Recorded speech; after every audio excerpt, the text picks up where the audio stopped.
Welcome to Designing Hollywood Podcast. I'm your host, Phillip Boutte Jr. Designing Hollywood Podcast is dedicated to all things movie and the movie industry and its talented professionals. Today's episode is sponsored by Warner Brothers Studios, and it's a special edition dedicated to the concept art of the film that is out now that we've all been waiting for, Dune.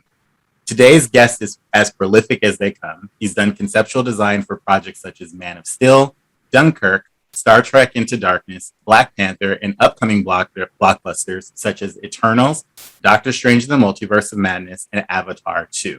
And if that is not enough, he is one of the few artists that I know that can make or build just about anything that he can imagine, which makes him the most invaluable asset when working on a project that involves world building and character development. He has helped me a tremendous amount through my entire career, and it's an honor to call him my friend.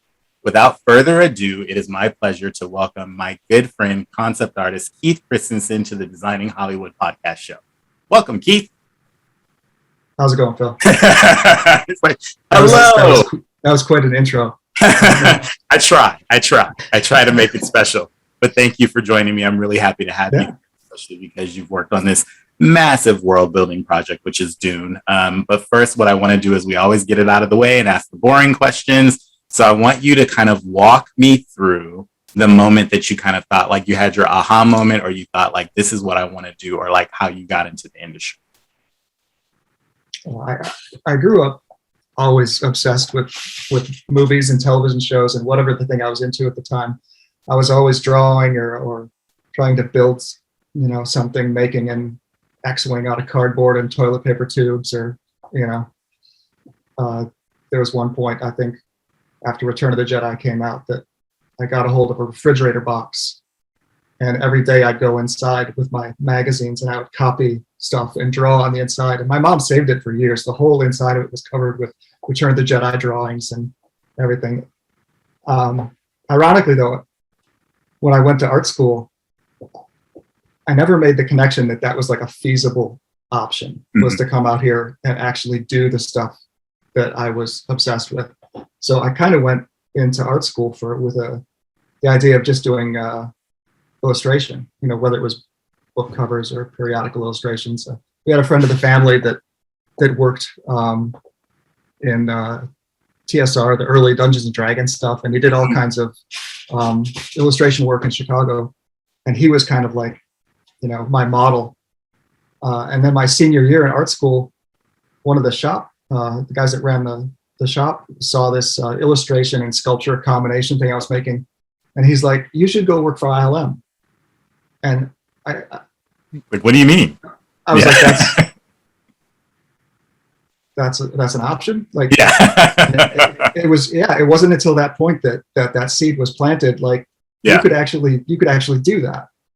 And then through that family friend of ours, he was friends with an old storyboard artist that had worked on like Indiana Jones and the Temple of Doom and stuff like that. So I flew out with my brother and we visited him, and then I toured ILM, and it was all amazing. And then we went down to LA, and that kind of cemented it. So after that, the thing at ILM didn't quite gel. So I worked for like 6 months in Milwaukee for this digital company designing stuff for commercials. And then a friend of mine that I had gone to art school with called me, and he was at the wrap party for Lost World, Jurassic Park. Oh. And I was like, oh, that's cool. And that was it. I had to, I packed all my stuff up. I skipped out on my lease for my apartment. And I just took off and went to California with like a suitcase. And that's pretty incredible. I think go ahead. It was in March of 1997. Wow. And so you think like, it's interesting because you had this moment, or at least this thought process, where it's like you never quite formulated or figure it out until someone kind of like, it's either something happens, something you see, something someone says. So you kind of were in this position to where you had your interest, but someone finally funneled it into a thought process where you're like, oh, I can actually be the person that does that, as opposed to just growing up in the Midwest. Yeah. Movies in Hollywood are this, like, it might as well have been a different planet. Yeah. It doesn't even enter into your into your thoughts that you can go out and do that. That you can And actually. it took him planting that seed, and And were you happy that you did? oh yeah. Yeah. Yeah. Yeah. I mean, I think I learned probably more in the first 6 months of being out here than I learned in 4 years of art school, working. So The working environment, I think I felt the same because I had a general kind of art background or an art degree in illustration. So I thought the same thing. yeah. I knew that I did know that I wanted to combine my art with film. But when I started, I really wasn't aware of concept art at all. I was just aware of illustration, like traditional, like editorial, all of that stuff. And I was like, and I want to do film. And so I was like, oh, maybe I'll production design. So I did that for a while and did videos and all of those things. But I was like, I really like drawing people. So it took me a while to get to that point until you finally see something that's kind of planted. And I was like, oh, this is kind of what I want to do. So I completely understand that. Was there obviously you said the film that inspired you, or at least in terms of initial, like, was like seeing Star Wars was like a big thing. I did the Lucas and Spielberg stuff. I was born in 1974. So like, when E.T. came out, I was the same age as Elliot, or the same age as the kids in Goonies. So it's like, it just lined up perfectly for that era. Yeah, that was a huge influence. And then my aunt and uncle, they were the ones that would always take me to the stuff or show me the stuff that my parents would never. Like, I went over their house and I watched Blade Runner on VHS in their basement for the first time, and they were the ones that went to see Conan and came back and like took me to my first rated R movie that I ever saw which was Blue Thunder. Blue Thunder? That was the first. Yeah. That was the first one that I ever went and saw in the theater as a kid. Yeah. That's incredible. Yeah, I've talked to you about this several times. Like, I am jealous of that. I'm 81, so I've missed Star Wars in that way. I watched it a lot at my grandma's on VHS, and loved it just the same. And I think I really grew up as a Spielberg kid. Like, I really loved like Goonies and all of those different movies and E.T. and like all the kid going on an adventure thing and all of that stuff. It's just the imaginative side. But I didn't get that initial punch that Star Wars had in the same way where everyone's like, this is the most amazing thing I've ever seen. But it was transformative. Star Wars came out when I was 3. So there's never a time where I didn't know what it was. Exactly. It was just this thing that was just part of your life, and you never knew what it was without it. Yeah. What's your favorite, or just like the genre that you most like working in, or genres? I probably, fantasy and sci-fi. Those are the things I gravitated towards when I was a kid. Frank Frazetta and Brian Froud and Dark Crystal, all that stuff had a huge impact on me. I love that. And did you ever think about, as far as talking about even your interest, I tease Keith often with his interest outside of film because he's the one friend that I know that can like go out into nature and he knows what every single plant is and what it does. and he knows a lot about a lot of things, or he picks up stuff and he'll make something out of it. Just random things like that. What are the interests that you have that are outside of film? I don't know. I mean, I think one of the cool things about being a concept artist is you have this justified reason to do a deep dive into just about anything, whether it's, something historical or anthropological or cultural. And I don't know, I always was naturally curious about all those things, and that just kind of blended with the job as a concept artist. And I like playing music, and I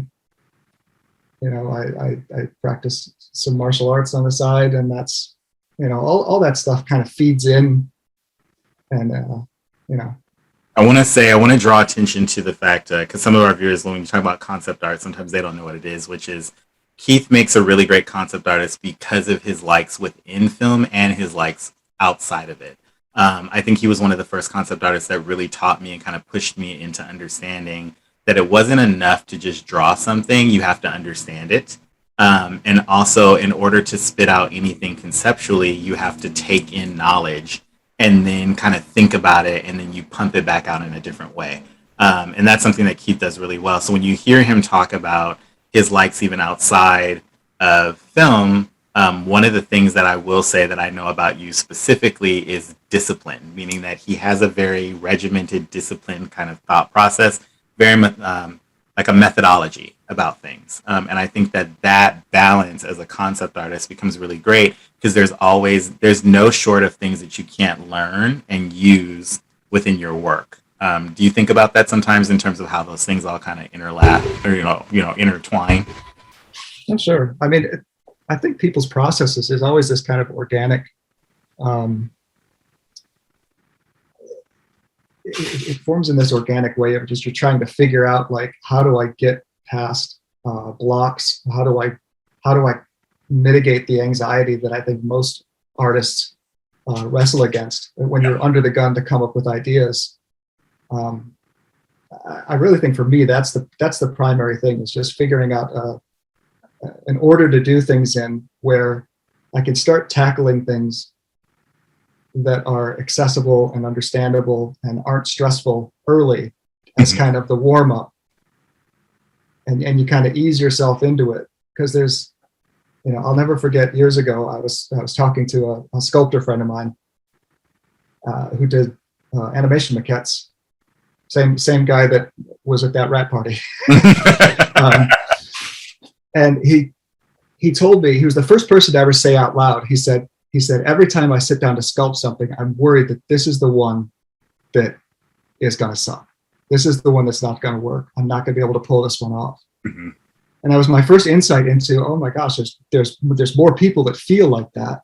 Mm-hmm. And then the more artists I talk to, you start to see that there's this common thread of this struggle of trying to deal with those voices. And I think that's probably been the strongest influence on me figuring out a process and a way to go about tackling something like ideation and while being under the gun. So everybody needs to know if you want to be a good concept artist, you just have to be able to understand that there's always going to be a feeling of existential dread. To a degree, yeah. There's all these weird mind games you have to play with yourself. Like there's that. Completely. There's like this isn't going to work out, and then there's like when something starts working, how do you not get sucked into that? To that being the only idea you come up with. Yes. So I've like as soon as I do a sketch and it starts forming into something I like in Photoshop, I'll turn off that layer and I'll start something else. So it doesn't just pull you in and then kind of cloud everything. I have to hide it from myself because if I even allow myself when I'm stuck again to go back and look at that one that I was liking, yep. You know what I mean? You start and you can't do that. So it's those weird little tricks, I figured out that when I'm stressed out and I'm having a hard time designing, like taking off my shoes, even if I'm at work, like just little weird weird thing that helps. Oh yeah, like okay, yeah. Like I feel a little bit more comfortable, and it makes a big difference. There's a process that we use as concept artists called thumbnails, where we do thumbnail drawings and just little ideation. And what Keith is talking about, he actually taught me, which was in order to come up with the ideas, it was like just put like 5 or 6 of these bodies on the page. Go across. If you get stuck, move on. If you like it, move on. If you don't like it, move on. Like it was just this constant. Yeah, totally. And that really does help a lot of us in our pipeline because you do get stuck and it's difficult. And we often switch between even just jobs and genres on like the drop of a hat. So it's like one time you're doing something that's super medieval and the next you're doing people in outer space and you have to be able to adapt and change quickly. So that process that he was describing actually really does help in terms of, I know we get a lot of students or people that ask us questions like that, like how do you not get stuck? So that's a really good, piece of, reference or ideology around that. Yeah. I think one of the things, let's move quickly into talking about, I want to talk to you about your, you've had a pretty hefty and awesome collaboration over your career with Jose Fernandez at Ironhead Studio. So talk me through. That was a big turn. for me. I mean, I've worked at quite a few shops. I initially went out to Los Angeles to work in makeup effects and creature shops. That was really the thing that drew me in there, and I kind of came into that at the last gasp of that end of the industry. It still happens here and there, but the 80s and 90s were really Boom. That was the height of that stuff. And then CG came along with Jurassic Park, Mm-hmm. and then after that, and just kind of decimated that end of the industry. And one of the things that resulted with was all the effects companies that were doing physical builds switched to doing specialty costume work, Right. making all the superhero suits and the space suits and fantasy armor and stuff. And I was working at a shop. I was working at Christian Beckman's Quantum. And, was doing stuff. I was doing character designs and makeup designs and prop designs for Sucker Punch.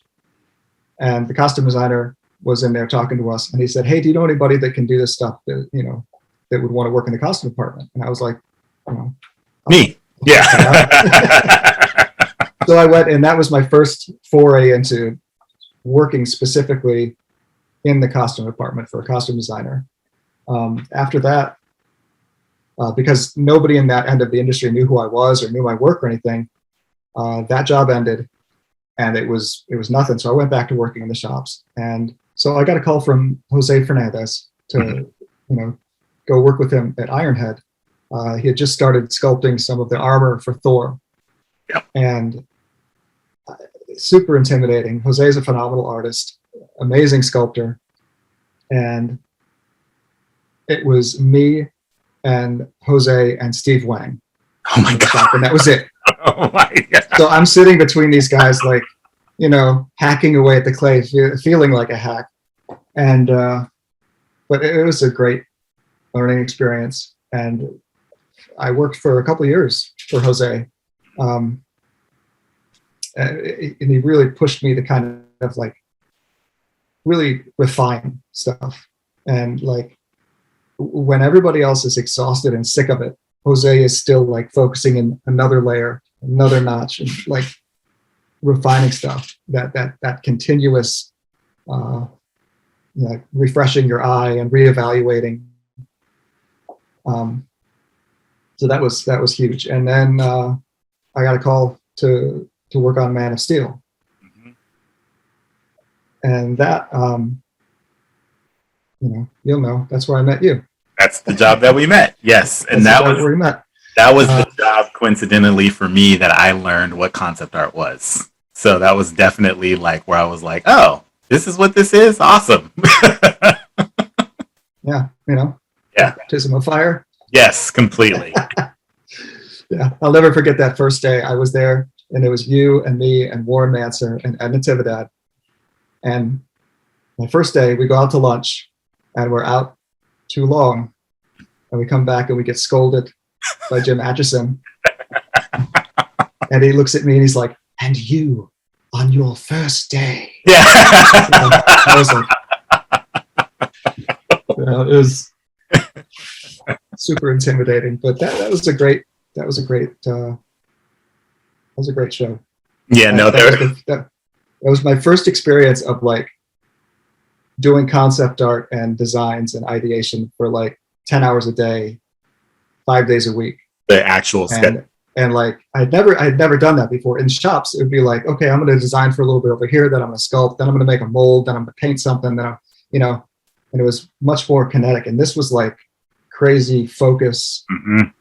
And I remember like when I was on that, like by the end of the week, I was like, I'm so glad it's Friday because I can't do this anymore. Yeah, I can't do. I'm so drained, and like, not to mention trying to get out of Hargate. Oh yeah, trying to get West Hollywood. You're exhausted and you can't get out of Hollywood. You can't drive anywhere. Yeah, there's a place that Yeah. I used to work called Bill Hartnett Costumes that was right in the middle of West Hollywood, and so even just getting from it, which was close, like relatively a 5-minute drive to the freeway, it would take like 30 minutes, 40 minutes just. At least, yeah. And if something was at the Hollywood Bowl, then you don't get out. You just stay.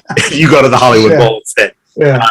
I have to say too, I want to tease Keith a little bit because one of the things that happened, I remember on this job when he was bringing it up, which is when I first started, Keith wasn't there yet. He started the week. I think you started the week after. So my first, no, or the same week. I think maybe a few days. So I just remember sitting my first day. I was sandwiched between Warren Manser and Ed Natividad, which if you guys don't know who they are, look them up. Yeah. They're incredible legends in the industry. They're amazing artists.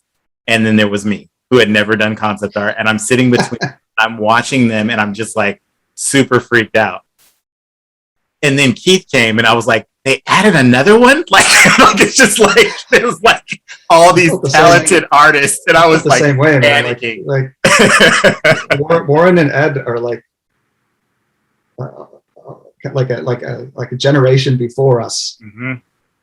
And yeah. Incredible. And then they added Constantine Sakaris as well, which another one was just like obviously brilliant. So it was a great crew. It was the stomping ground for me to learn a lot.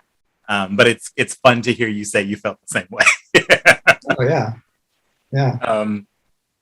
Being that said, now that I know that you were in special effects, or like, in the shops, before we head into Dune, because I want to start talking about Dune, there is one job that you worked on that I'm a nerd about. So you have to tell me a little bit about that experience, which is Buffy. Did you work on Buffy or Angel? Yeah, I worked on Buffy the Vampire Slayer and Angel. I worked on Angel first, like seasons 3 or 4 or something, and then we got into Buffy like season 7 or 8, I think. Yeah, that was crazy learning experience too, because there you're like, I have to design something in half hour, an hour, and back in the day we're like, okay, I'm going to do a pen and ink drawing of this. We're going to fax it to them. They're going to approve it, and then it's a makeup, and I have to sculpt it in a day. Or it's a creature suit, and we have to sculpt the whole thing and mold it and cast it and paint it in a week. Wow! So it's this crazy rush. And you do it and you get it all out and everybody's like, whoa, we did it. And then it just relentlessly would start again. You get a new script. And it was really good experience. It's good to know what you can do under that pressure, but then you get to a point where you're like, I don't need to participate in this experiment anymore. But it was good. I was very briefly in a creature suit on Buffy. I was like a death demon that was like hovering over her mom in like a dream sequence. I remember that episode. I had no idea that was you. That was me. It was horrible. I was wearing a latex creature suit that was made for somebody that was shorter and thinner than me. So it was like waiting for hours on set, like inside like a human rubber band ball, like squeezing me to death. It was awesome. I like that. Thank you for sharing that. It definitely gives you a different perspective if you're going to design creature suits. Well, the key thing too is just it's the time frame. The television time frame is just it's brutal. It's insane, and it's not it's just nonstop. Film can be stressful too, but at least there's a little bit more time, But television is like it's very difficult, and to do those kinds of effects and to do them that quickly means you really have to know what you're doing. I brought this up in his intro, but Keith, or you do them poorly. Yeah, or you do them poorly. You can do them poorly, and no one, and hopefully no one notices. I can't say that I'm innocent of that accusation. It happens. Keith is one of the few people I have to say that can do both, which is in our world, he can do conceptual design, but he also has this cool background of working in the shops. So theoretically, or not theoretically, he has done this, but he can go from working with costume design, working with whoever, designing and drawing and doing the actual, concept, and then moving to the shop and actually making that thing into reality, which has been a great process to watch you do. And I think it speaks to his skill set. When you see his actual artwork, it looks very much so like a roadmap to something that can functionally be made. Which is fun. Yeah, pretty good. I think it's a good thing. It's a good thing. So now what you've all been waiting for, let's dive into Dune. I want you to tell me, how did you get started on this project? initially I had just heard rumors of it, that it was going to be made and it was going to be Denis Villeneuve that was going to be directing. And that right there like caused so much anxiety for me, because I'm like, that's such an amazing combination. And I love Dune. I have read the book multiple times, probably at least 5 times, I think. Mm-hmm. And, you know, I grew up, I love the Lynch film. I'm just obsessed with that world. And then, you know, I was familiar with Denis films, and, you know, I had been blown away by Arrival. There's no way I'm going to be able to like get on this. So I started thinking about, okay, I started looking at IMDb, like, who did he work with? Who do I know that was in a costume department and I started like asking people like, hey, have you heard anything about, you know, and then one day when I was working at Lightstorm on the Avatar sequels, and you know, I got a phone call, and Kurt and Bart were going to be doing it, and they called me, and I was like, you know, just that opportunity to touch a project like that just made me jittery, like excited. Yeah. Yeah. So it's like cool, and we started working on just Bene Gesserit stuff, just random all kinds of stuff. I think somewhere like I have I started doing sketches, awesome. sketches like that, of just, you know, shapes. And I've got pages, you know, of that kind of stuff. And then we started going back and forth with that stuff to me, and we started working on the still suit designs. And Denis, before anybody had been brought into the costume department, he had been working with Joseph Cross. Joseph does really cool, really strong, like graphic, edgy and different futuristic kind of costume designs, and you know, design basic of anything. And we started off with his suit. And at first we thought, okay, Denis likes this a lot. And so we're, you know, and then he's like, okay, well, let's just see if we do a pass on and change a couple things. And we did that. And then there was a couple more. And we went back and forth and got, you know, Kurt and Bart would weigh in on what they thought.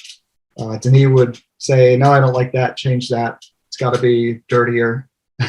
and eventually we came down to something that Denis really liked. And I can show you, like, this is Joseph's first design. Yeah. So you can see that there's, you know, there's stuff in his, there's shape language and stuff that made it through. Correct. To the final design. And actually in the film, when you see the diagram that Paul is holding of the still suit, it's a schematic of this suit with all cool writing around and stuff. And I thought that was really cool because the suit that Joseph designed and the ones that I ended up, you know, designing by the end were still related enough where they could look like, you know, that's the early version, or that's, you know, a more advanced version, or however you want to take it. But they look like they were in the same family and kind of the same tech. So that's awesome. That was pretty cool. And then I got another strange call that Kurt and Bart were leaving the movie. Mm-hmm. I was like, okay, now what's going to happen? Now the rug's been pulled out from under me, and my favorite show is going away. So I was kind of nervous about that. Mm-hmm. And then I heard that Jackie West had been tapped to do it. And I had worked with her on the early stages of the Batman, when it was still Ben Affleck in the suit and Ben Affleck directing. And that was a wonderful experience working for her. She's so sweet and has such an amazing costume background and art history background. And she trusted what I was doing, mm-hmm. and was really comfortable with it. And it was just a really great collaboration. So when I heard that, you know, she was going to be doing Dune, I thought this is amazing. And, you know, at first she had emailed me and said she was hesitant because of the scope of the project and the size, and it's, you know, and I said that, you know, you better do this because I'm not gonna try to connect to you know, somebody else. Like you have to this and I got to interview her. And she said that yeah, her daughter also was like, "You better do this." yeah. It's like, you don't understand. This is like history in the making. And she's already made custom designed history, so Completely. she's like, yeah, maybe I'll take it, maybe I won't. Yeah. But it was Halloween of 2018 that I got an email from her that said, I took Dune! Exclamation point. And I was like, oh, fantastic. So then we started, you know, brought up the still suit again and started figuring out like, how is that going to be made, and started, it's the first thing we really did that. And then I think we started on the Harkonnen armor. Okay. But yeah, there were times when I would forget what I was working on, and it would just shock me that like how did I get on this project? How did I get hired onto this project twice? Mm-hmm. Like it seemed so surreal, and it's in you though. I think it's one of those things that everybody can see it, especially like knowing. I know the projects that you gravitate towards are the things that you grew up with, so that's like a dream job. Like that's like this is where you were. This is what you were. Well, I would love to say that, yeah, I believe I got it because I deserved it because of my work. But honestly, it's like this really weird like luck path interaction randomness, you know, that you know, and hopefully my stuff lives up to that opportunity. But it just felt it the whole time. It felt very surreal that, you know, I was sitting there. I just wrote an interview with somebody else where I talked about the fact that there was a moment when I was sitting in Jackie's office, I had my headphones on, and I was watching the documentary Jodorowsky's Dune Mm-hmm. while working on Dune, and I was just like, "This is, I can't wrap my mind around it." I keep saying the word surreal, and it's that's the only that's the only word that fits. It's those moments. It's the moments where you're fully aware of what's happening, but also can't believe it. Like just kind of you're living in the moment, but then you're also really shocked that it's happening. You know, because it feels like such a far off thing, and now you're doing it, and you're like, oh, you know. I think those moments are great.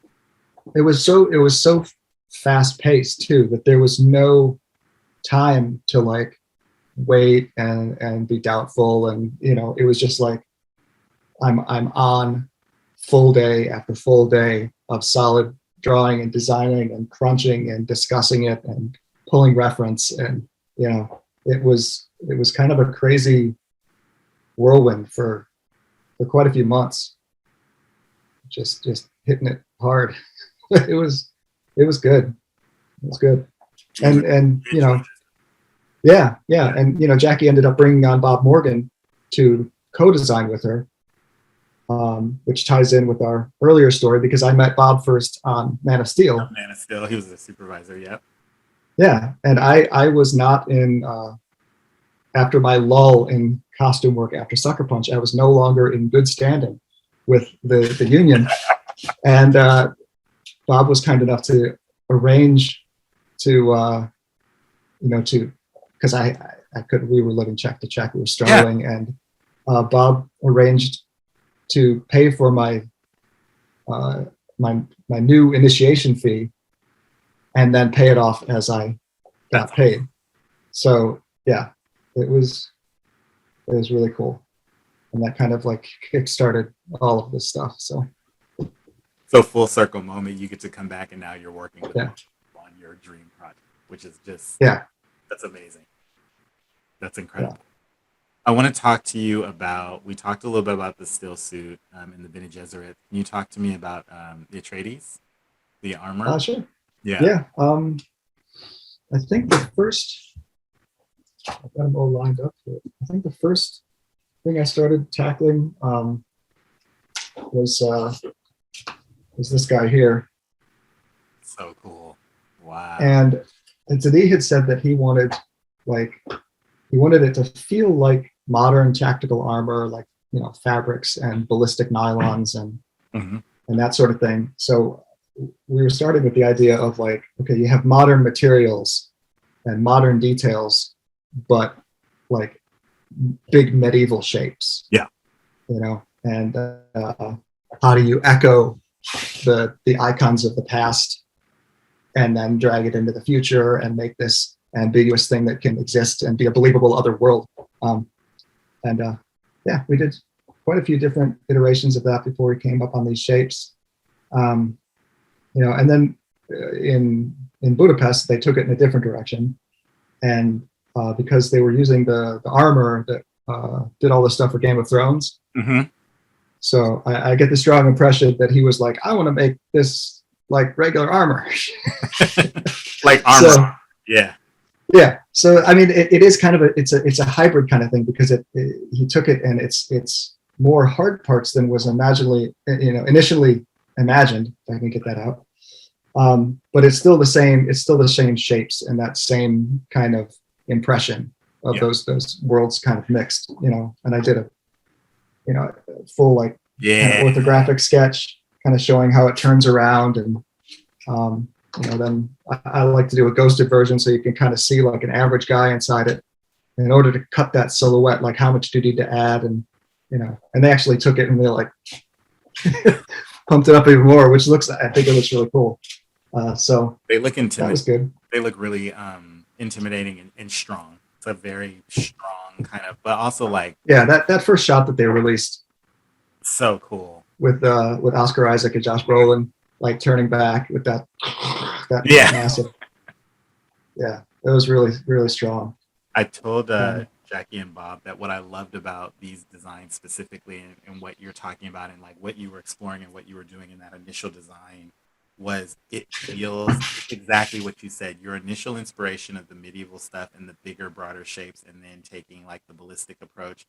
It feels classic. Like it feels like a design that will age really well because it's just simplistic enough to kind of stand the test of time, but then also feels like it's somewhere else. Like it's just a really great balance. When you were doing those designs, did you have any of that kind of thought process in mind, like in terms of even thinking ahead as like how these will age or like where they're going, or was it very much so like story based? Like what were you thinking, or what was your thought process? Yeah, I mean, you're just trying to like create this big like multi-circle Venn diagram in your head of like modern ballistic, medieval, kind of the pomp of the ceremony where you first see them coming out on their arrival in Arrakis, and you try to find that thing. Honestly, when I'm designing stuff, sometimes I'll even write out those things. Mm-hmm. And I'll look at what I've done and I'll ask myself, is that drifting too much towards any one of these things? And like, if it is, how can I pull it back towards the center? It's almost like, like compliments on a color wheel, trying to figure out, okay, I need to add more of what's over here to drag it back towards the center and make it something that kind of answers all of those questions. So I dig that. It's a constant. One of the things that I saw that he taught me that I still do today actually was when he's talking about the charts and connecting things and having things laid out. I learned to, especially when I get stuck, that I've probably either halted myself or I'm not learning, or I don't have anything past my own knowledge, which is why I'm stuck. And so often I'll make little charts now for myself or little mood boards like, okay, I'm drawing a female African warrior. Let me make a board of just African hair or just masks or just like something that gets me back to being centered and focused. So having like a map of saying like, what's the whole world? How's this going to look? What are the shapes? how the shape language is balancing off of each other. I think that that's a really great thing for anyone to think about when you're, especially when you're working on a project where you're doing something massive like world building. You have to constantly like go micro, macro, micro. Like you have to keep zooming in and out to make sure you got that. That's a cool Yeah, thing. that's why I think, creating reference boards and kind of mood boards for yourself, and not getting too attached or hung up on a particular piece of reference is really important, because I'll do the same thing. I'll have a page that I've constructed of all, it's all African masks, or it's all whatever I'm studying. And I think it's so important to keep it all up in front of you, because for me, when I'm working, every time I look back at that reference, it's with a different question and a different angle. And, the ones I've ignored the previous, looks now become the ones that answer that question.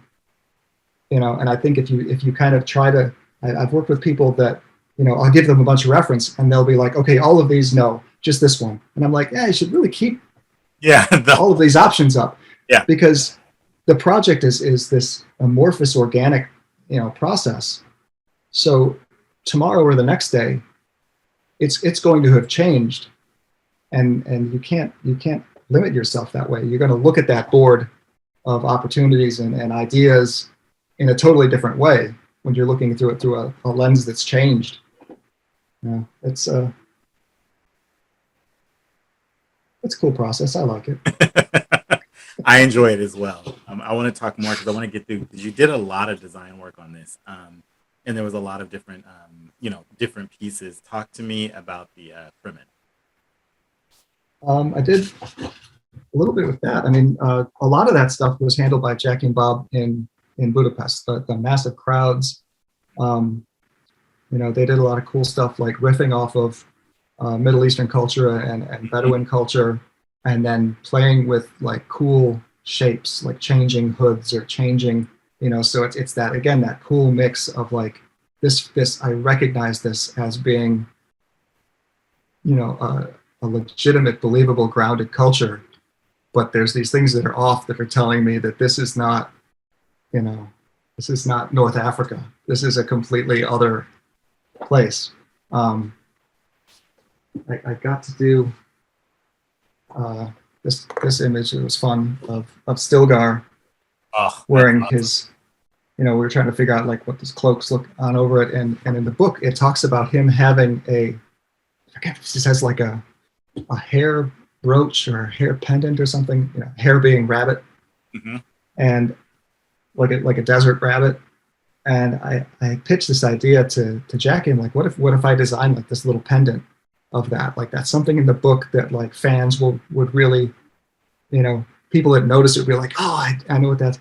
And it ended up being using it as a weight on his hood, which is actually something that a lot of Middle Eastern cultures do. They have a little weight that holds the hood down when it's off of them. So I got to sculpt up this little guy. That's awesome. So I sculpted it in ZBrush. I asked Jose for a favor, and he printed me out 3 different sizes, and I made some little silicone cut molds that I used a jeweler's cut and then a low temp metal, and I cast up a whole selection of little fellas. Incredible. And I handed them off to the costume department, and they shipped them over to Budapest. And then they was like, the ears are breaking off. So then I had to figure out how to cast them with little wires inside so that the ears would snap off. And I was thrilled with everything in the movie altogether. This seems kind of minor compared to the scope of the film, but like there's a shot when Stilgar comes and speaks to Duke Leto, and they have that scene where he spits, and when he turns, you see my little my little rabbit hanging on the back of his cloak, and I was like, there it is, it's there. Yeah, I thought that was pretty cool. Hopefully all of you have gone and seen it in the theater. It's not so little in the theater. It's actually pretty prominent and noticeable. It's awesome. So I'm very happy. I saw it on IMAX. So go see it. So maybe the little rabbit was as big as I. Yeah, as you are.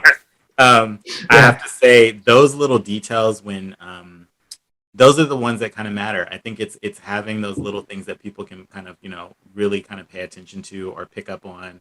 I think that that's cool. And again, that actually, I'm glad that Keith showed this. If you guys are watching and not just listening, because of the fact that that speaks to the exact skill set that I was talking about, which is not only can he go and he can do something, but he actually sculpted and designed this thing and made it. And it ended up in the film, which is just a true testament to your artistry. But I think it's a cool, that's a great detail. It's just awesome. Yeah, I like making stuff. Yeah, it's really cool. I was casting up little metal rabbits in my garage for a couple nights. That's also kind of fun too. You guys hear that he's like, something for this big Hollywood film was made in his garage. That's like, it's kind of the way that it is. Sometimes it's super glamorous and sometimes it's down and dirty. It's like, it's just the love of it. Somebody's got to do it, right? Yeah, somebody's got to do it. It's great. I think it's awesome. Yeah. Let's move on to another one that I have on my list, which is the Spacing Guild. So talk to me about the Spacing Guild. That was one of the last things. That was actually done for reshoots that I did that all remote. I was actually in North Carolina. My family and I were staying at my mom's house, and it makes me laugh to think about it because I had this folding table from Walmart set up with my big screens on it, and I'm sitting in my mom's living room, we're watching Downton Abbey or something, and I'm doing these drawings, and that's where that came to life. Was in my mom's living room. That's incredible. It started out, I did these sketches. This was the one that Denis kind of really gravitated towards. Yeah. And then I developed him into this. And I had pitched the idea to Denis that, because he had brought in a piece of it's a French comic book artist. I can't remember his name, but it was this bubble, and it was very ornate. And he said, this is the kind of feel. Mm-hmm. So, and then Bob had found this really cool thing from a Paris costume shop. He had got this really amazing ecclesiastical robe that had this pattern on it. And it was like, okay, so that's awesome. I'm going to riff off that, the thing that Denis had.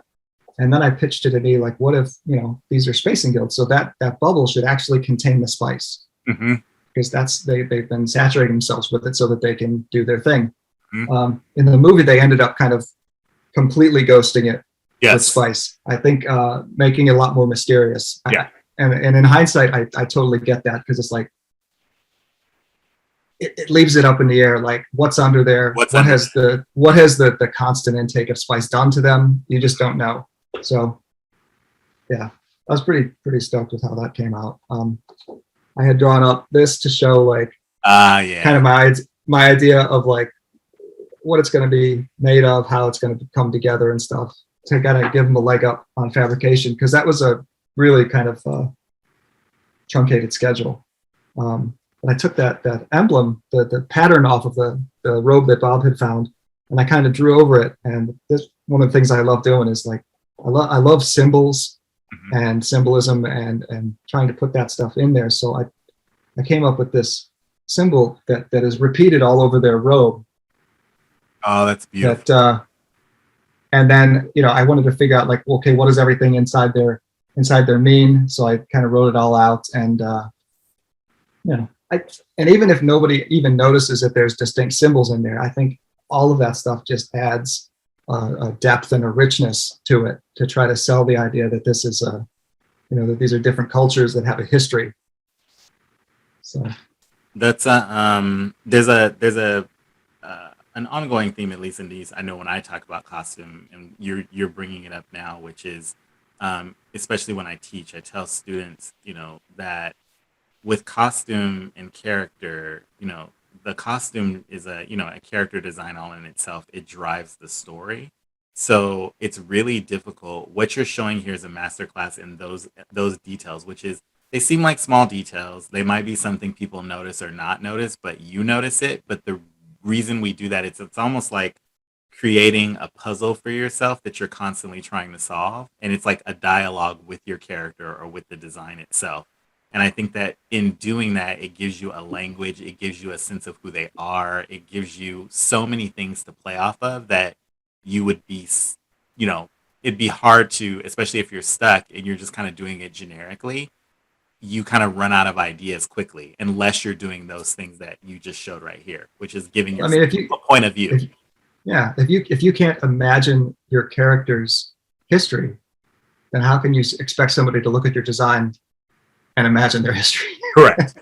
Exactly like it has an effect that that I think makes a big difference.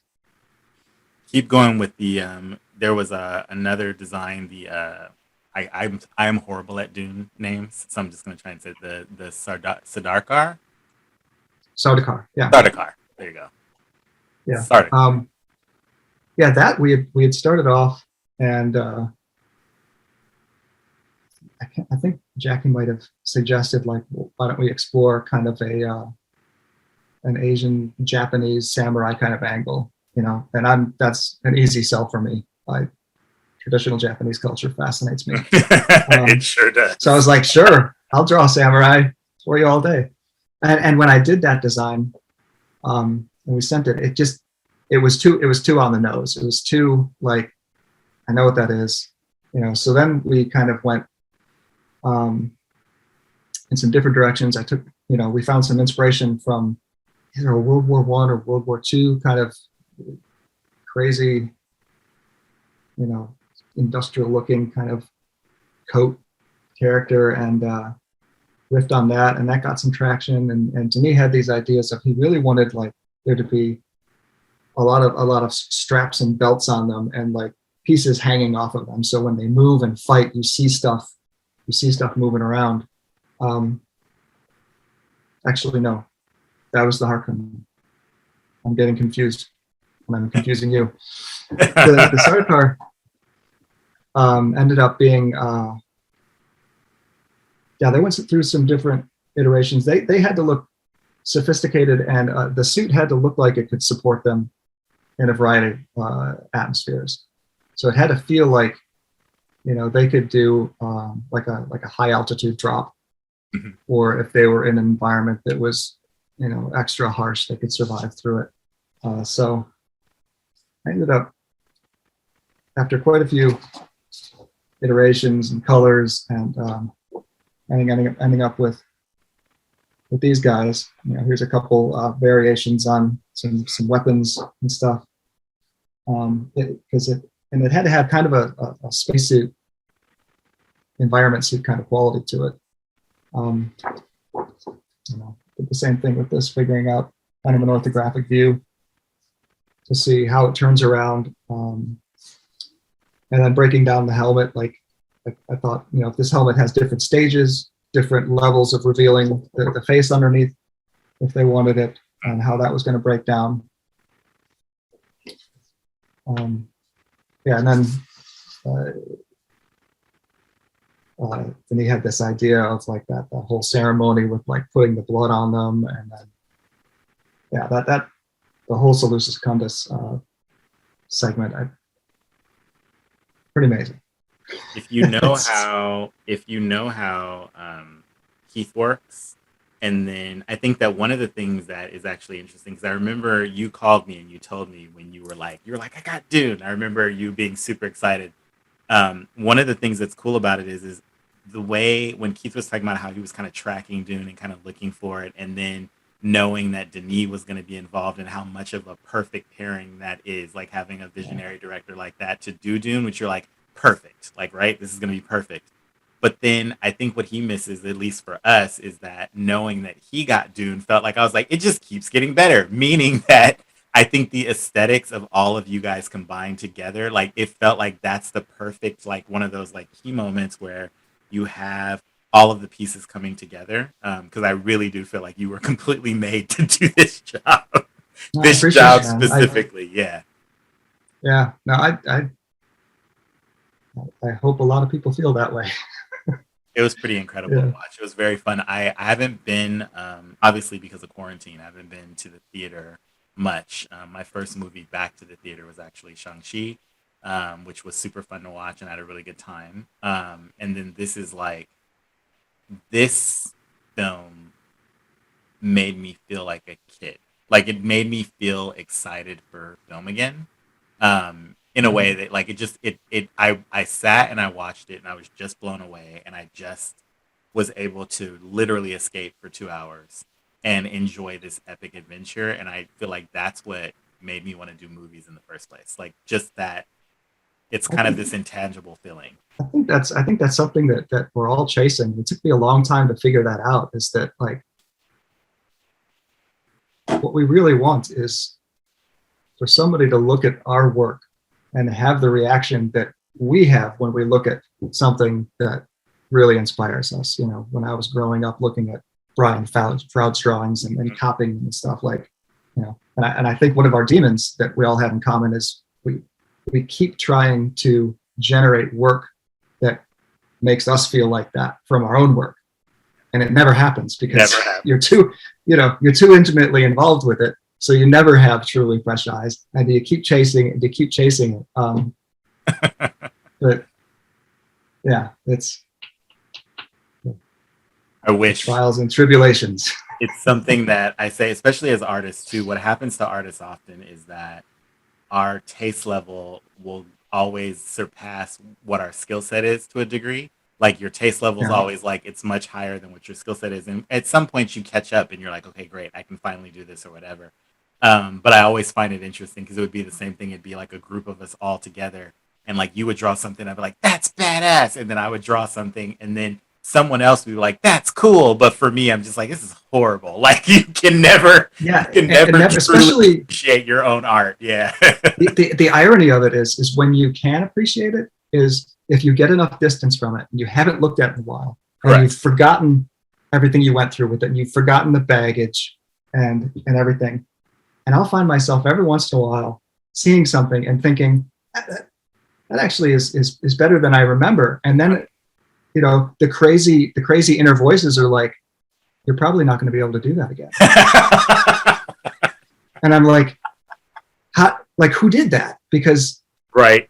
It's always something. Yeah. I've had that complete legitimate fear over and over again. It's a weird thing because the first time that made sense, there's a book called The War of Art, not to be confused with The Art of War, which is the Sun Tzu treatise on warfare. But the War of Art is written by Stephen Preston, I think his name is. I can't remember.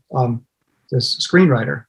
Awesome book for anybody that wants to try to do anything, because it deals with identifying procrastination issues and getting through any kind of creative block. But he talked about, like, I think what usually it's referred to as kind of when you get in the zone. And you get into that mindset where it's just kind of, you lose kind of an awareness of all the anxiety and the things that are pressures and how you do things. And I think what happens is that when you create, it's actually like almost like this different part of you, especially when it's something that comes out good. It's this different part of you that did it. And then when you go back with your, you know, everyday self and you look at it, you're like, who did that? I don't think I'm going to be able to, I'm not going to be able to, whoever the weirdo is that made that, I'm not going to be able to channel him again. You know, it's a really weird phenomenon that I think a lot of creative people again wrestle with and try to figure out, you know. It's almost, it feels, there are moments where I finally get into that artist focus thing where it's like a trance where you're in it. Yeah. You're trying to solve and you're truly having, it's like being in a weird, like, I don't know, like an avatar state. Like you're not really there and you're having this dialogue with your piece of art or whatever it is. And you're going back and forth and hours could pass by. You forget like to basically even to eat, like all of those things. It just becomes like phenomenon. And then when you're out of it, you're looking at it almost like a different person did it. And you're like, I don't know. Like obviously, like especially it's harder too because we have jobs where we have to deliver. So there's this constant thought, like you go into that and you're like, I don't know if I can do that again. I'll try. You try to find, it's a pursuit of that state. Yeah, you have to figure out how to quiet those voices, you know. Completely. And then you're in the zone and you get interrupted by one of your family members. Yep. And you get all mad. Yeah, and you get all mad at them. And then you're like, then you're like, I'm such a jerk. I got this. You knocked me out of the Avatar state. Yeah. I got this cushy, spoiled job, and now I'm being a jerk. Completely understood. I missed one character. Because we were gonna go back to it. The Harkonnens. Let's do those last.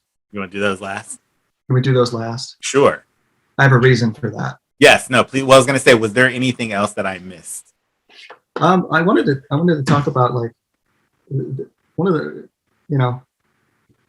I think one of the things about working with Denis is, he loves like the stark industrial brutalist, harsh environments and monochromatic and stuff. And like I think one of the exceptions of that, which is, in that context makes it even more striking, is this dress that we did for Jessica.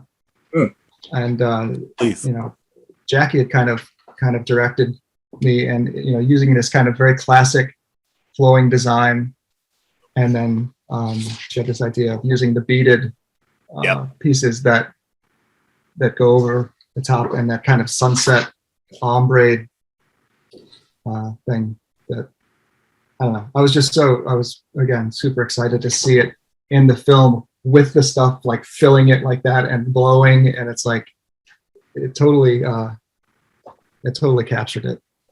Right down to like you said, even the movement of it, the wind, like every bit about it was just beautiful. Yeah, that was pretty cool. Do you have any other designs like that you were thinking, like just stuff where you were just really proud of it, or like, or things? I mean, there's lots of stuff, like weird stuff. You didn't even really get to see these guys in the movie, but there was a day where it's like, okay, we need to have a spice worker. So I had to come up with like, what's the what's the cheap mass-produced industrial version of the still suit. Yeah. So I got to do these guys, and I wanted this kind of textured fabric on them that kind of has like a weird like diaper kind of feel to it. And I came up with this whole idea in my head of, they have these bladders that fill with their own fluids, and right. I don't know if this idea ever made it to anybody that matters, but like I had this idea of like, what if they, like when they are all done working, they all go back onto their ship and they stand over this grating and they like open their valves, and all their excess fluid goes back into like a community vat. Because it's not even, because it's not even theirs, because the Harkonnens own every aspect of you, even your water. I just thought, again, it's that thinking of like if you could try to get all of that, kind of nastiness worked into the design, and then you don't even see it in the movie.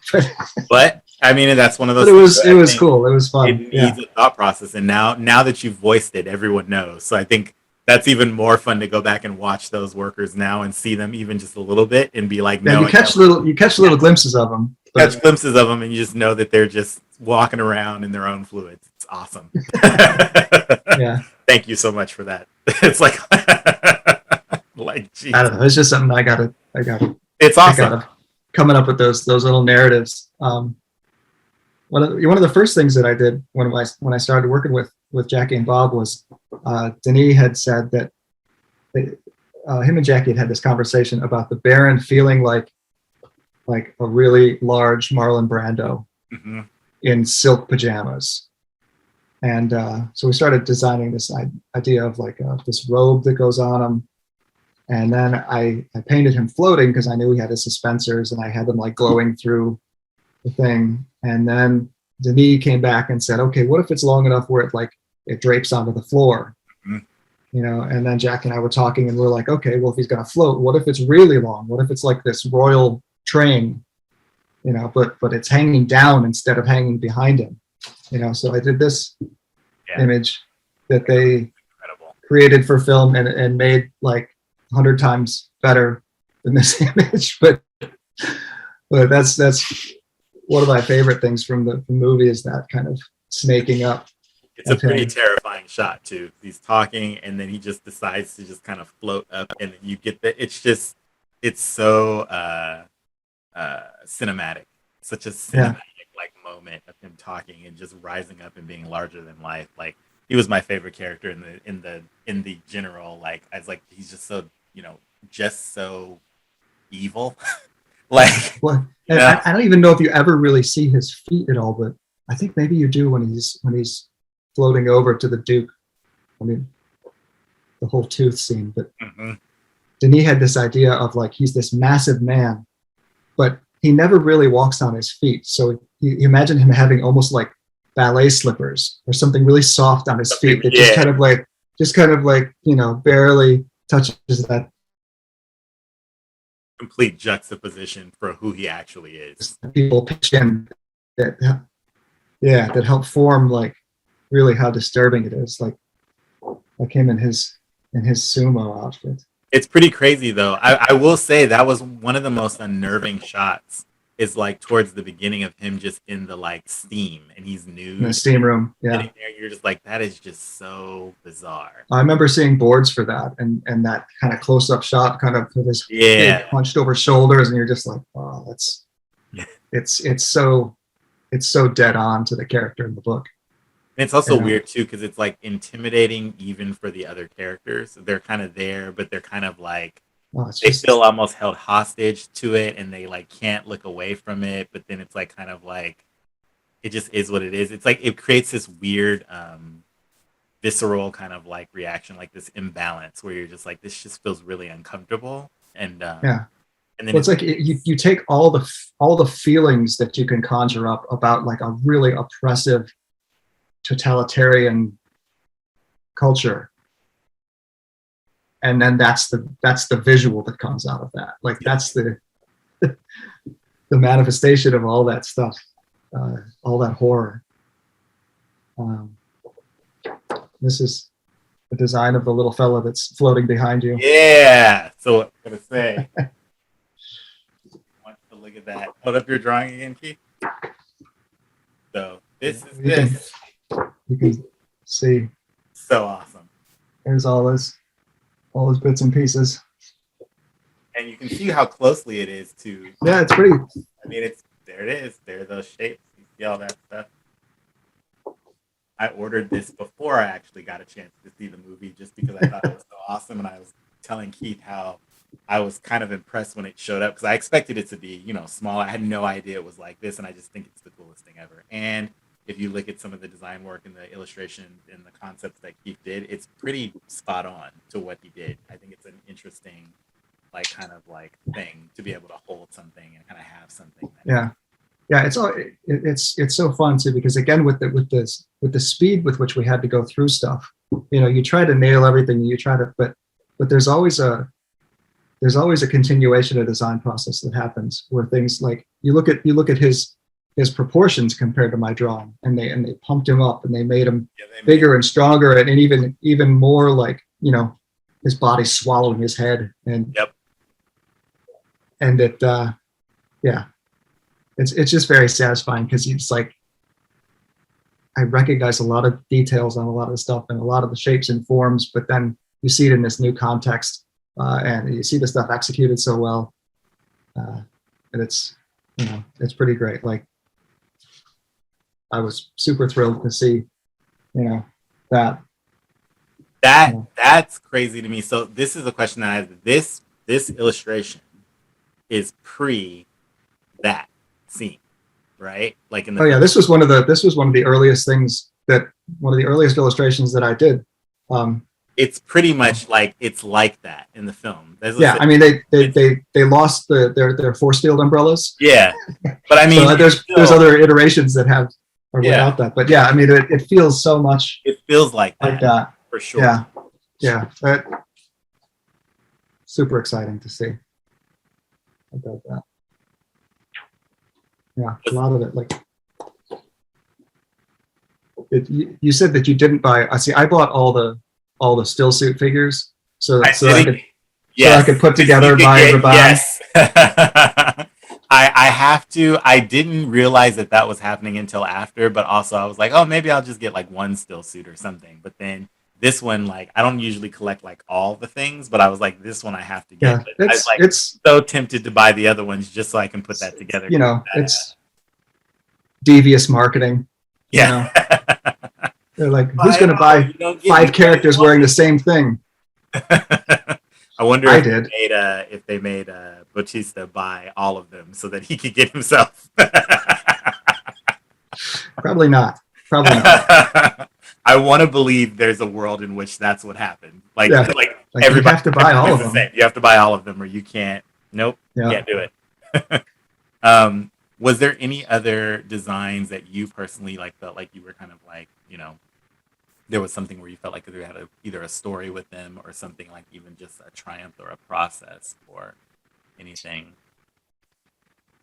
Um, I don't know. All of them, man, were a process. I don't know. Did you want to talk about the Harkonnens or Yes, definitely. that one?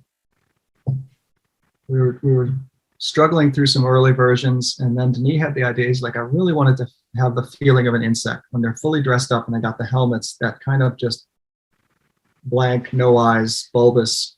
So I did a whole series of helmet sketches, and I had this, bunch of reference pages like we talked about of like different insect heads and trying to figure out like what is the simplified shape language of that kind of thing. And like, when I was a kid, I was so sensitive to stuff like that like you get those kids magazines that have like the close up of like a fly's face, and I couldn't even like touch the page. I was so freaked out by it. So I'm like trying to channel that, like what is it about that we find so unsettling. I don't know if I succeeded at all, but like that was the process. And we went through some different iterations and the kind of Harkonnen straps and stuff like that, which ended up being in the film. I loved how they did that. They actually attached these dangling pieces in a way that they could kind of swing freely and move around, and you really got to see those in some of the fight scenes. But yeah, here's this guy with one of his cloak iterations, and figuring out the helmet and the armor proportions, and kind of a Yeah. And again, like when you look and see these guys in the film, there's a scene where there's a couple of them standing in the background, and they somehow like it has all these details on it. And I think maybe it's like there's a skirting added to it to a certain degree, but it's like they achieved like a pseudo samurai kind of vibe using the lines and shapes that I drew here, which I thought was really cool. It's one of those things where it's like something gets tweaked and altered, and you're like, oh yeah, that's better. That's cool. I was pretty excited about that.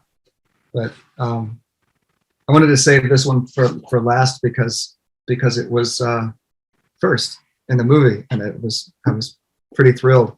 One of the last things that I worked on in 2020, I think when I was at my mom's house in their living room, they wanted these cloaks, these like desert parkas for the Harkonnen soldiers. So I drew up these guys figuring out like the different layers and how it was going to attach and where like pleats are and stuff. And it was so cool to like sit down in the theater and see that as the kind of one of the initial figures that you see.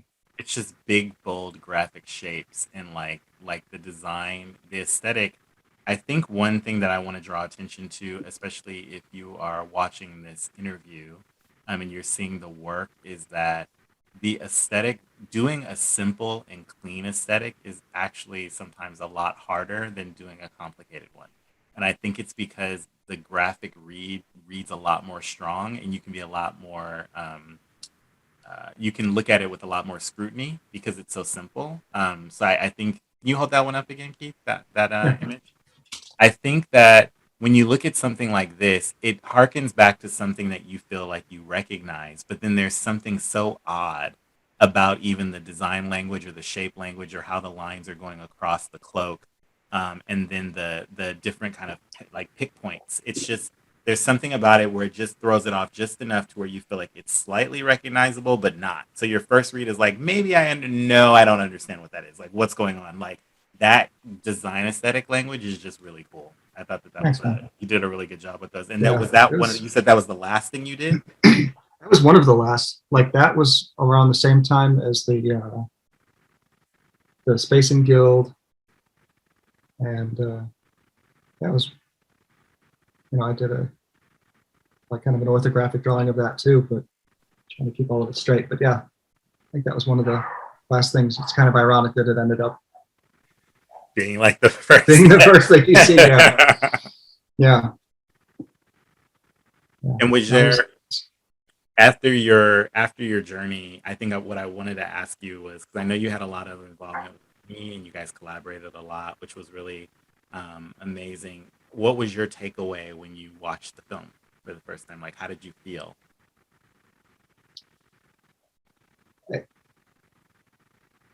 It's hard to describe. I keep on bringing up anxiety. Maybe that's too revealing about myself. No. But there's this feeling of like altogether, I probably put in almost a year of work into Dune with all the, the highs and lows and excitement and disappointments and stress and all of that. And then waiting 2 years, right, and seeing stuff trickle out and wondering like it's, are like diehard Dune fans going to be like, this sucks, or are they going to respond with like, this is Frank Herbert's Dune. I sat down, I went to the IMAX with my wife and daughter, and yeah, it's hard to describe, man. It's like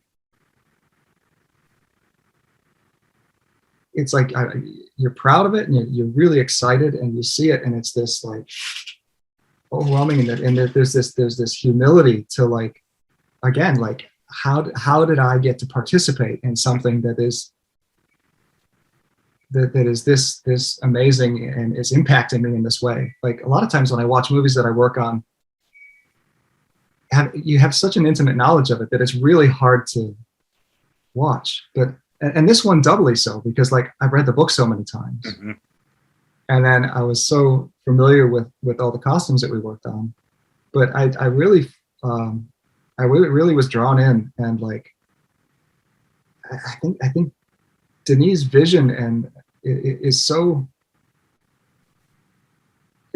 strong that it just kind of it takes everything, and it's no longer pieces anymore. It's this whole that just keeps hitting you in waves.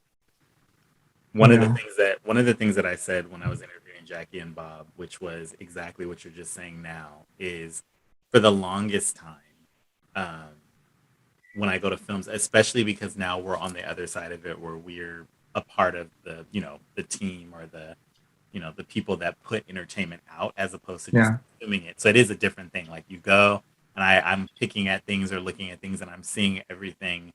I felt like I started to almost every project I watched felt like it was segments or pieces of things, like a piece of a scene, or like, oh, now they're on this set, or it all feels really disjointed. Yeah. And I have a hard time, but this, like you said, Denis ties it together. I just felt like I wasn't watching just a conglomeration of scenes. I was watching a full-blown story and a world unfold. And I think it's also just the choices of like when to pull in, when to push back, when to show the journey. Like just even having scenes that breathe, like cinematically, like where it's like, okay, we're traveling or we're going somewhere, and instead of it being like, let's go here, and then you're there. It was like, we have this shot where they're super tiny and you see the fabric blowing and they're walking and you get atmosphere and ships and like you get the scope. I think it's scope, but I feel like overall It's exactly what you said, which is it's tied together. You don't feel like it's just now we're here, now we're Yeah, there, now we're saying this, now we're saying that. It feels cohesive. yeah, yeah. The vision is strong enough that you know, that everything just becomes swallowed up in it and part of it. I mean, that's one of the things that really, again, going back to when I, heard about Dune being was going to be made and Denis was going to shoot it. Like when I went to the theater, we're in the La Crescenta Theater, and my wife and I were watching Arrival, and like I knew who Denis was. I knew a couple of things, but like I didn't really know what that was going to be like. And this is a true story. I walked out of that theater with my wife, and I turned to her. We were just walking out. We we're both kind of quiet. And I turned to her and I said, what do directors and producers that work on like big blockbuster films and big superhero movies and stuff, when they see a movie like that, like Arrival, do they just sit back and go like, what am I doing? Like, I don't know.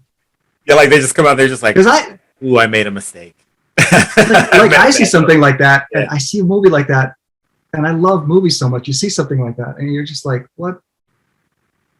Like, am I going to get to,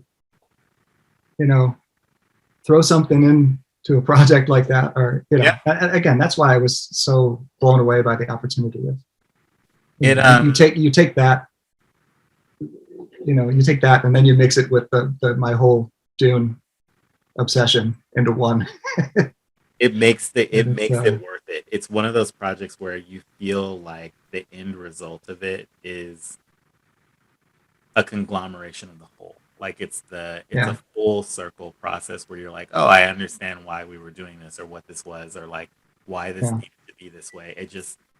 I understand that completely. I think that that's something that we could all dream to like actually be on projects where it feels like everybody. Yeah, I don't. I mean, am I going to be able to experience that again? I don't know. I mean, is anything going to top that? It was good. I mean, and honestly, I have to say, in all my years working in the industry and specifically working in the costume department, there's a lot of really unnecessary struggle, and there's this in all aspects in the industry. I feel there's this toxic combination of ego and insecurity that gets in the way of everything, gets in the way of creativity and productivity and everything. And honestly, working with Jackie and Bob on something like Dune, like it could have easily been my worst experience in my career, with some of the other people I've worked for, some of the other dynamics that are extremely common. Yeah. But the fact that I could go in there with them and we shared our ideas, and okay, this costume over here, they've got a very specific idea of what they want. They want to base it on this shape. They want this texture. They want this fabric. They want this, and I would draw it up. Cool. We'll do some different versions. And then when they're like, here's this character, we don't know what it looks like. Denis said it should feel like this. And then I would come up with iterations, and they're not coming over behind me saying, move that button 2 inches over. They didn't feel the need to come in and just fuss with it for the sake of a power trip or some sense of ego or ownership. It was a truly collaborative experience that was just open, and to have that combined with the Denis factor and the Dune factor is like the magic trifecta. It's a lottery of film experience. Exactly. It feels like everything lined up, and you got the wild card. You got all of the stars, like whatever it is. And that's really good to hear, because that's something that they echoed even when speaking the same thing. They echoed the same with you, and I feel like that's something to have a true collaborative process and a truly collaborative team is rare, where people really respect each other and they are actively understanding the different jobs and the processes, and understanding that everybody's going in the same direction and we're all working together, which it sounds like what you had on this project, which is even more amazing at the fact that it's such an amazing project. um, Yeah. Hats off to you. That's awesome. It was so different. Like, Jackie's so funny. It's like working with her in her office. You know, she'll bring up some obscure fashion reference that I have no idea what she's talking about, and she'll show it to me, or to some art history thing or whatever, and then, you know, she'll talk about her travels and experiences and when she worked with this person and all this, you know, crazy Hollywood stuff. And then, you know, she'll be like, "Oh, can I get you some crackers?" Or like, you know, this very sweet, you know, woman that was taking care of you. And it's really a unique experience. I love that You know, completely. yeah. I got to work with Jackie once. I did the social network with her, and I told her, it was a blip. It was a really quick one, but I remember I loved how nice she was. Very nice, very sweet, and like I said, very collaborative, and also very. She doesn't stress it. She kind of goes with it. She's a true artist in that way.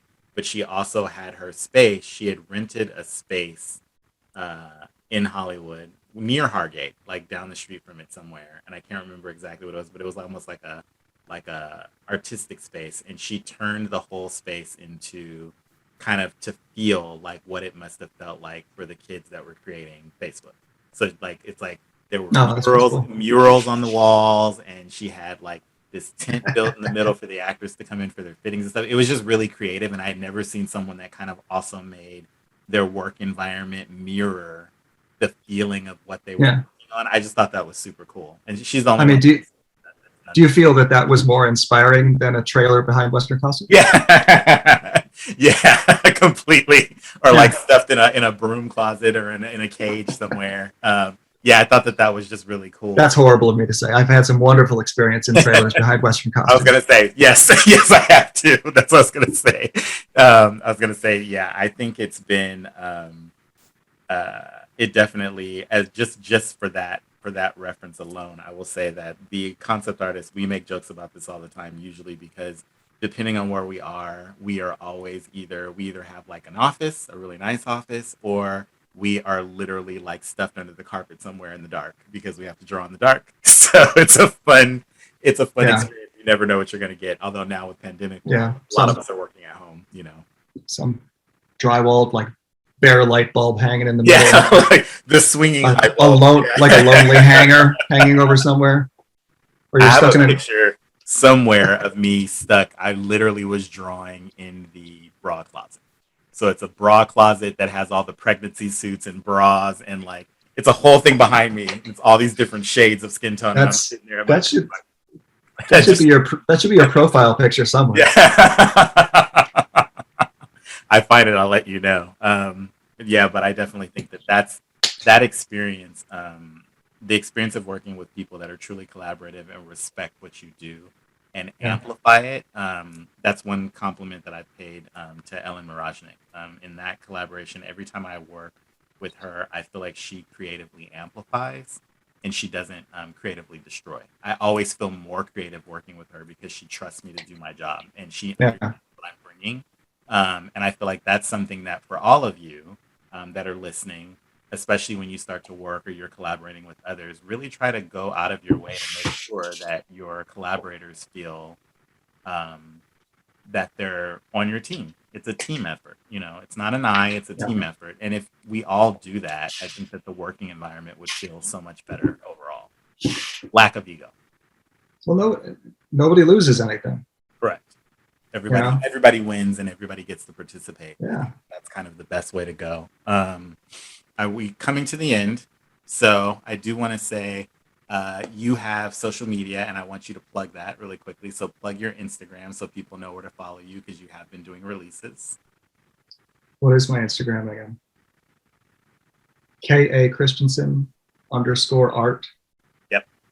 Christensen spelled CHRISTENSEN.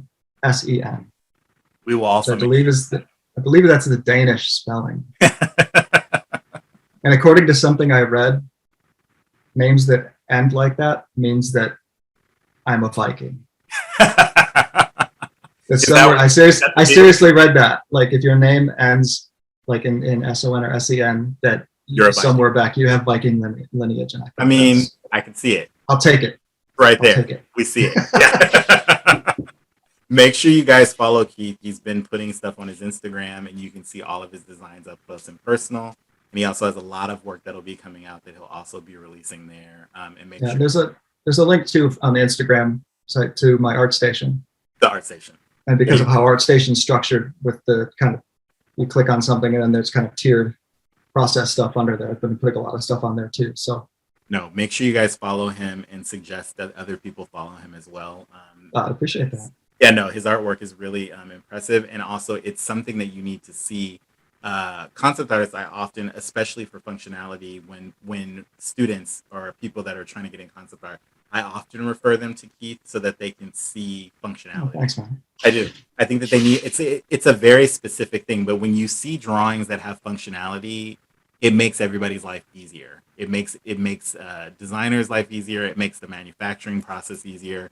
So I think that it's just something, make sure you paid attention almost one-to-one of what was the concept and then what was the final. And oftentimes you'll be surprised because you'll start asking yourself, was this done after? Because it's so close. So just pay attention to that, the specificity of it. Follow him on all the platforms. I want to thank our sponsor today, which is Warner Brothers Costumes, a legacy collection of over 95 years of Warner Brothers film and television costume available to the industry. Highly organized, easy to access from beginning to the end. Warner Brothers Costume is a full-service professional costume resource, costume manufacturing, prep offices, fitting rooms, age or dyer and millinery services.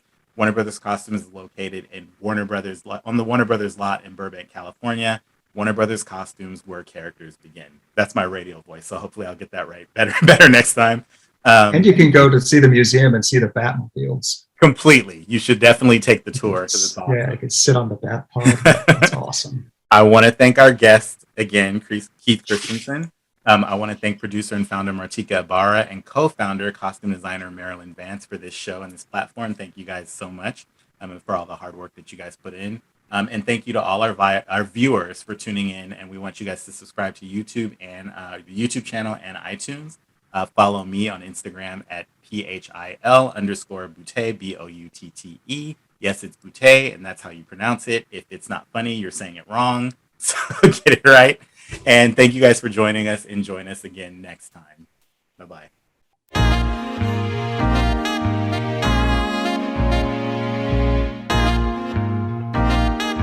Thank you to our viewers. Be sure to follow Designing Hollywood Podcast on social media and subscribe to our podcast on iTunes, Spotify, and YouTube for all of our episodes.